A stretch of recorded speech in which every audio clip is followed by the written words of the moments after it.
Hey guys, welcome back to another Now Loading. It's your host, Alex Thompson, as always, and we have John Paul back with me. What's going on? How's it going, man? Hey, going good. Yeah. So, guys, once again, we're here to bring you the key releases for the week of July 24th. And what do you got? What's your first game? For this week, I've got Aven Colony. So it's coming out for the PC, PS4, and Xbox One. It's from Mothership Entertainment. And it's I don't want to call it a classic city builder, but it's a city builder. Yeah. And you and I were just watching the trailer again, and we were just talking about, and I totally agree with you. I think it's a mixture of StarCraft, SimCity, Civilization, all kind of mixed together. It looks really cool. There's a lot of things that you have to do. So you have to support your colony with jobs, so get them farming, get them infrastructure, creating solar panels, so on and so forth. So that's their kind of job and their role. Then you have to provide them services. Then there's this really great. It works just like SimCity, where they have this kind of moral kind of system, which SimCity does, right? So it has the meter. If you're doing bad, it's in the red. If you're doing good, it's in the green. And then if you're doing bad, you can actually get voted out in this game. So if you do really bad, then the citizens of the colony will vote you out. What happens after that, I'm not exactly sure, but game over, right? Right, there, right? Game over. But yeah, that looks really great. So the player oversees construction and resources. The colony has to be built from scratch, which I thought that was very cool, because that's kind of going in line with SimCity, where you start off with just a plot of land, and then you have to build it up, right? And the thing about that is you have to build it up slowly over time. Yeah, the things with those games, even with, like you were saying, with StarCraft and stuff, most of the time when you're building it up off that plot of land by itself, you have to build one building to build another building to get this resource to build this, and and it all just builds up off each other. Right, and with this game, is very similar to that, because since you're on an alien planet, you're in a hostile environment, you can't just go and navigate. Right. You have to build tunnel systems to get to another portion, of an area that you want to go to. That you want to. You're not hey, I want to sitting use there this sending out a area. scout. Right. Yeah. I want to use this area for farming. Well, let me connect some tunnel structures between the main hub and then to where this farm will be. So the other cool thing is, like I said, it uses the moral system. Similar to SimCity, but you also can grab ancient alien artifacts that can be discovered throughout the lands and throughout the space, and then you can use that as your colony expands. Very cool. Well, you know what? I feel like I know they're coming out all the time on the computer and stuff, but I haven't really heard of a new game like this that's really just taking it by storm. I mean, you have your Command and Conquers that still come out. Right. I mean, there's still a big community in StarCraft. They're always doing new SimCity stuff, but it's more niche now, like a zoo one or like a roller coaster, or something. Or different even the stuff. new SimCity, which is mobile devices, where it's pretty much you're in God mode the entire time. Right. Or you have the ability to go into that where you just build whatever you want. So yeah, no, this is cool. The only issue that I have with it, because it's coming out for the PS4 and the Xbox One, these strategy games, these city builders, for me personally, they never translate well to the console experience. Yeah, no, definitely. And the controllers. So that's my only kind of issue. Right. I don't really want to call it an issue, but that's the only apprehension that I have is, how well is it going to translate to the PS4 controller or the Xbox One controller? I'll probably end up wanting to play this probably through Steam. Yeah. Yep. Now I was gonna say, I don't know if I'd go out and maybe buy a physical copy, but right. Just maybe do it like a digital version. Yeah. Yep. Mm-hmm. Yeah. Very cool. Cool. So, I guess I'm gonna get into my game now. Okay. So we have Pyre, and it's coming out on July 25th, and it's coming out for PC, Steam, and for PS4. Right. So, sorry Xbox guys, but you're out of luck. Yeah.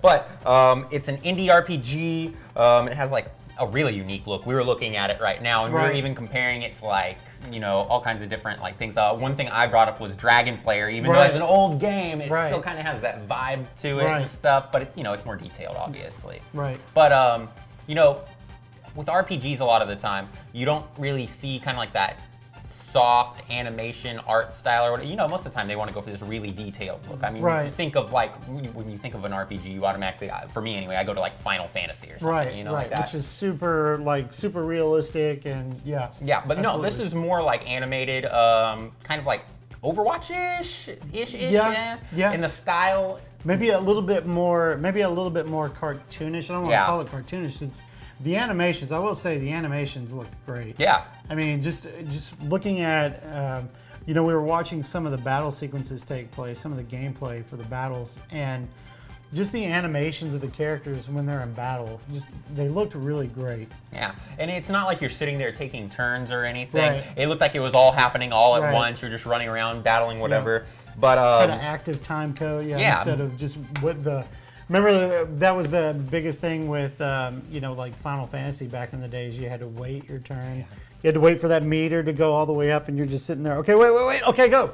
I remember with my friends and stuff, though, the best way to beat it would be like, all right, I'm going to be this character, and you be that character. So whenever that character's turn comes, let me hand you the controller. Right. You do what you do, right? Right, But no, with this, it is a team-based game. So it's all squad-based and everything. Right. And it goes as far as featuring even like a 2-player versus mode and everything, so you can go in there. But one of the coolest things about this is that there's over 20 characters to use for this game in the RPG. So like, most RPG games, you got your set list and you're kind of stuck with them. There's a few games where, like, if you go, you can recruit different people, but you have 20 people to choose from in this. And, I mean, I think that kind of brings the replay value back to it a lot with this. Right. I mean, most RPG games, you have different endings and everything else, but, I mean, that just adds that special little extra something to it. And especially it being like I said before, they're doing the 2-player versus and everything. That keeps it a lot more interesting that you have over 20 characters to choose from in this thing. Right. I mean, you have multiple playthroughs. Man, I've beat it and I've gone through with this character. Let me use this character and let me go through the game again. Exactly. With that one. Yeah. Exactly. Absolutely. So the only downside to this, well, I guess it could. Well, I mean, it would be a lot cooler if it had no online mode in this. Yeah, so I'm not a big. I'm okay with that. I'm not a huge online multiplayer. I've never been hugely, a big proponent of that. Yeah. I mean, I grew up in the '80s, so all you had was single player, and if you wanted to play multiplayer, you had to do the turn dial phone and call somebody and go knock on your neighbor's door and or have something. Why don't you come over to my house and we'll play a game? Exactly. That's how you did multiplayer. Yeah. But I mean, no online modes is cool with me. I'm definitely going to check this out for sure. Yeah, no, it looks really cool, and I mean, it seems different from what your average RPG is, so it might be like a fresh breath of air for role-playing game fans and stuff. Right. But overall, it looks really, really cool. Yeah, and it's what is it? PC and PS4, right? Yeah, PC and PS4. Like I said. Sorry, Xbox guys. Have we heard? Is it going to end up coming out on the Xbox One? I have not heard anything at all yet about anything else. But we'll have to find that, and we'll put it in the description and whatnot. Right. Yeah. It's kind of weird though. They don't want to put it on Xbox. Well, man, that's that kind of area that we're in now. I mean, PS4 has done so well with its sales of its console, and it's just, I mean, oversaturation of the market. It's just done really well. I mean, Xbox One it's not doing bad. I mean, it's selling, the console numbers are selling well. It's just PS4 is just selling super, super well. And then now you've got the Switch is in there now, and its numbers are really good. So yeah, it's like one of the best-selling consoles for it's selling faster than like any other console. Basically, it hasn't reached like peak numbers and stuff, but it's selling out faster than. Now, see, that would be a console I would love to play this game or even Aven Colony on. Yeah, would be the Switch. I think that would make a lot more sense. That'd be awesome, especially with the Switch, because the mobile device that would just, I don't know, it just feels like that would be a little bit easier to play. Exactly, and especially with a game like with Aven or whatever, just running around and stuff. There's not a lot that needs to go into it, so it's not like you're sitting there and you have to load up all these crazy graphics and everything, and they're going to be slowed down. You could do that like really fast on the go, sitting anywhere. And and you can just take off and go and play the game in the car or play it at work on your break, maybe. Well, that's another thing with these these games that you don't play online and stuff too, especially for that mobile thing. You don't always have Wi-Fi or anything, so you can just sit around and play it for fun. Right. don't have to worry about someone else playing with you or anything else. Which we totally have to get into that with the Nintendo Switch, but we Yeah. can get into that into another episode. All right. Cool, So, man. moving on from there, we're going to get into our gamer news, and we're going to be talking about the Atari Box. Yeah. That didn't sound like a very good, you don't Yeah. seem too stoked on this. What's up with it? I mean, you know, I had an Atari back in the day. You Mm-hmm. know, like I said, I grew up in the 80s, so I had an Atari 2600. I don't know, man. I'm just, okay. To me, they're doing Nintendo Classic, which I totally get. That makes total sense. I don't know. I don't know. I'm kind of apprehensive. Because the last time that Atari released a console was the Jaguar. And that console was terrible. Spoke for itself. It was pretty dang terrible. bad. It was terrible. Now, what would be cool is, you know, I've heard some rumors of this. I don't know if this is going to be true or not, but I've heard rumors that the console, it's going to be using PC technology. So that's a plus. With it using PC technology, I'm assuming that it's going to be able to run the emulators to run, no doubt, the 2600 Right. or, you know, say, the 5200.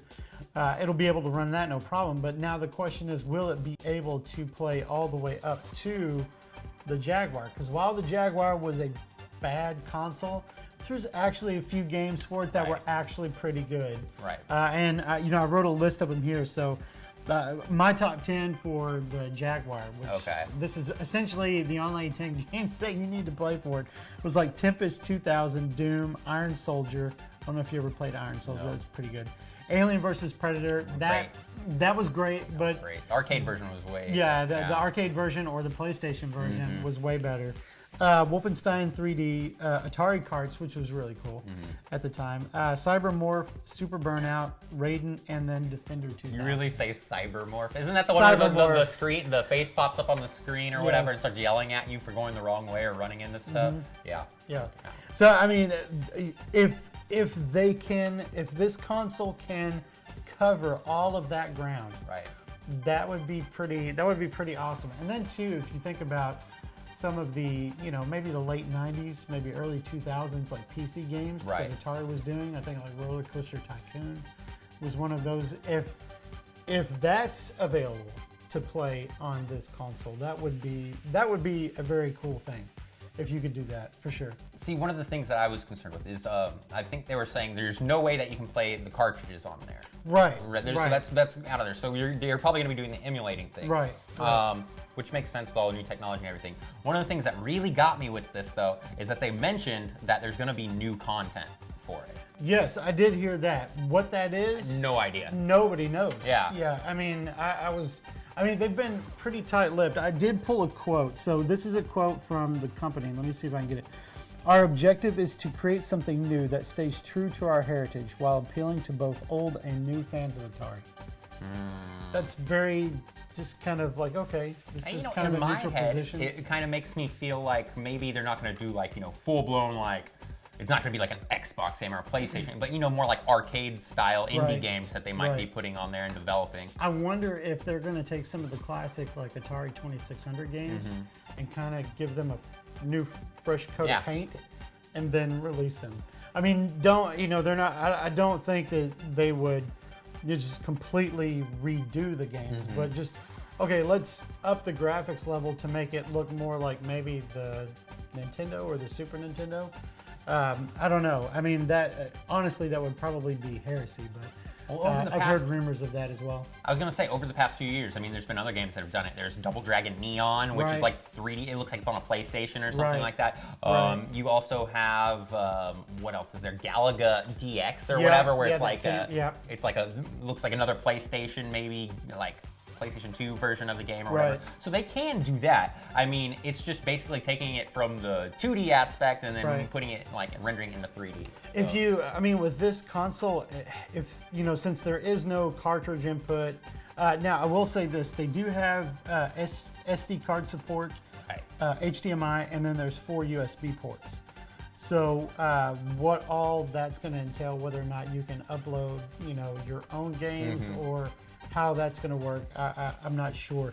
but if they can connect it to the internet, which I didn't see any port for Wi-Fi, so I'm wondering if it's going to be Bluetooth enabled or if it's going to have a built-in, Wi-Fi connection. We'll have to see. But if it does connect to the internet and you can connect, maybe Atari can get the infrastructure together to do an online store, that would be pretty cool. Kind of like the virtual console for Nintendo. I think that would be a big win, because really all you need for a lot of these games is you just need a kind of a medium to above size medium, PC, based console to kind of run these games. And I think it'll be good. Let me see, what are the notes? Yeah, again, there's no news on updates on pricing, release dates, game content, and there are no specs out there. Yeah.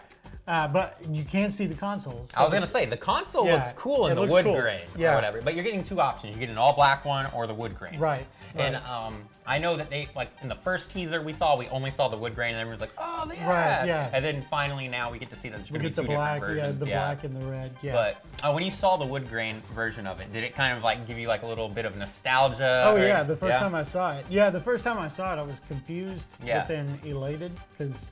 I remember having the old Atari 2600 and playing it, and seeing the wood grain, that was awesome. It's like throwback to the max right there. Yeah, man. But then after that recited, it was just like, okay, how do we play the game? There's no cartridge, can I play all the old Atari games that I still have, or how is this going to work?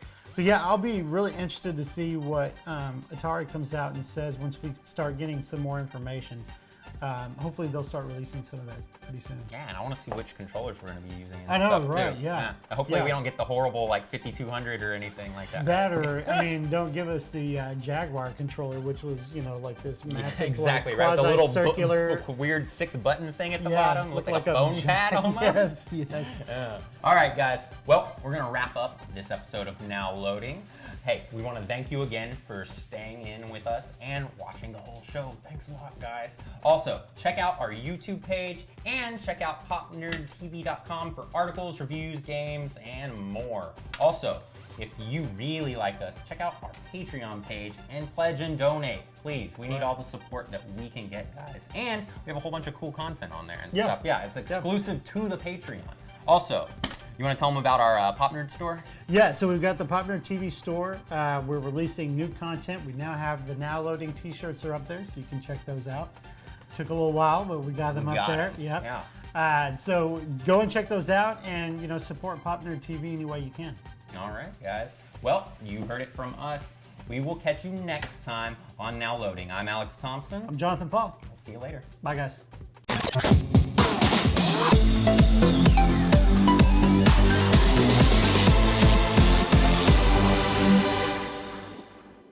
Well, guys, we're going to be taking it back now, way back for our Retro Rewind. That's right. Yeah, and so we're going all the way back to July 27th, 1990 to talk about Dr. Mario. Yes, and Dr. now, Mario. Dr. Mario is one of those games where when you first look at it, you're like, is this Tetris? Is this Bejeweled?